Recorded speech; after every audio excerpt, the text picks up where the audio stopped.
using them to justify the bombardment of the medical center. Well, let's now cross live to the founder of International Networking for Humanitarian, Mohammed Hussein, now joining us here live from Gaza. A very warm welcome to you today, sir. I just want to get straight to it, if I may. Israel alleges the Indonesian hospital is above Hamas tunnels, as you and your humanitarian organization were involved in building the hospital in question. Did you ever see any evidence to support such claims?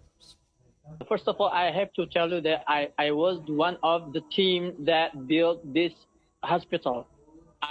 We built the hospital since 2011 until 2014. So we provide everything. Every single day, we were in the site of this hospital. And I can tell you exactly there are no any evidence that support this claim. All right. What about the southern part of the Gaza Strip? Because Israeli airstrikes have been targeting the north. As you know, Netanyahu has told many Palestinians to evacuate south. But that's where schools and hospitals, as we understand, have been also being used as bomb shelters. We understand a lot of them have also been damaged in the southern parts of Gaza. I wanted to ask you, Mr. Hussein, are there any humanitarian zones left that people can seek refuge in? No. There isn't such, you called it a humanitarian zone. No, there is not safe place at all. We are in Gaza, in every area in Gaza, from north to the south. I am in the south now, but before a few minutes ago, I can hear the very big exploding near from my house, you know.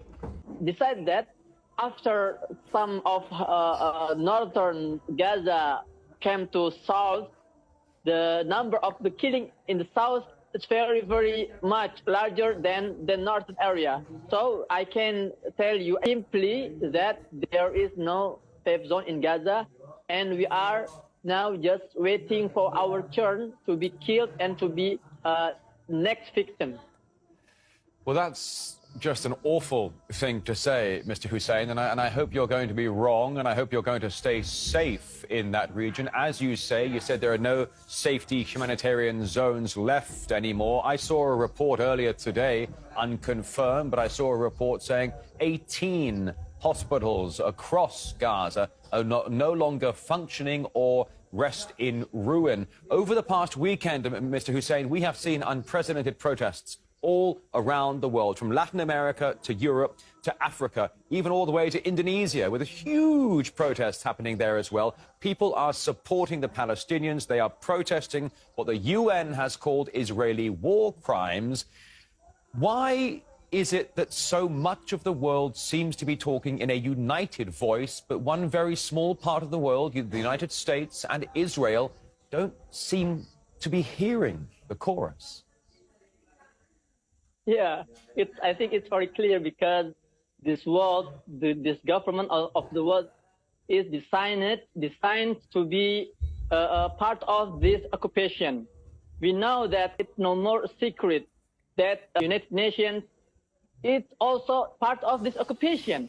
America, with his veto, also part of this occupation. So we don't have to feel strange when we find this reality that no country can do what they want, because actually we can say that Gaza is the only area that's free from this occupation.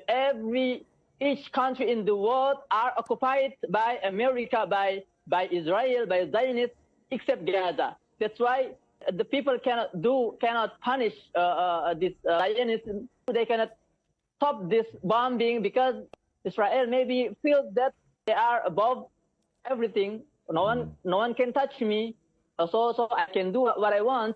We are very sorry to hear that, but that is the fact today.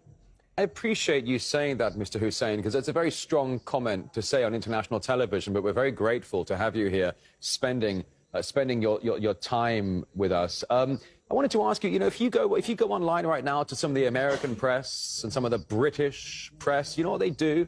They post pictures of Gaza in ruin, and then they have a headline saying Israelis suffering. Well, they post a picture of Palestinians digging their loved ones out of the rubble of destroyed buildings, and it says, Israelis rescuing their loved ones. I don't understand why they're showing a picture of devastated Palestine and then with a headline, Israelis are suffering. Why? Where is objective journalism today, Mr. Hussein? Why are the European and American press sources, agencies, playing this kind of game with the narrative? Yeah, and I told you that everything is designed, include media, because we know well that this occupation already take control most of media in the world. They pay them and they use them to spread this propaganda, and they try to mislead each of us in this world with this, classic narrative, classic word, classic title. I can tell you, you don't have to feel strange about all of this. This is their game. This is their rule. This is their world. But today we have citizen journalism where everyone can see with their eyes. Everyone can say what they think. If everyone can control the media by their hands. So I think this paper power start to control this media, despite those media that were ruled by Western country. Meantime, numerous rolling blackouts across Gaza, no internet connections as well across many areas on a daily basis. So it's difficult to get the information out as to exactly what is happening so that people don't have to just trust the mainstream narrative. A founder of International Networking for Humanitarian, Mohammed Hussein. What an enlightening conversation, very refreshing. Thank you for joining us here.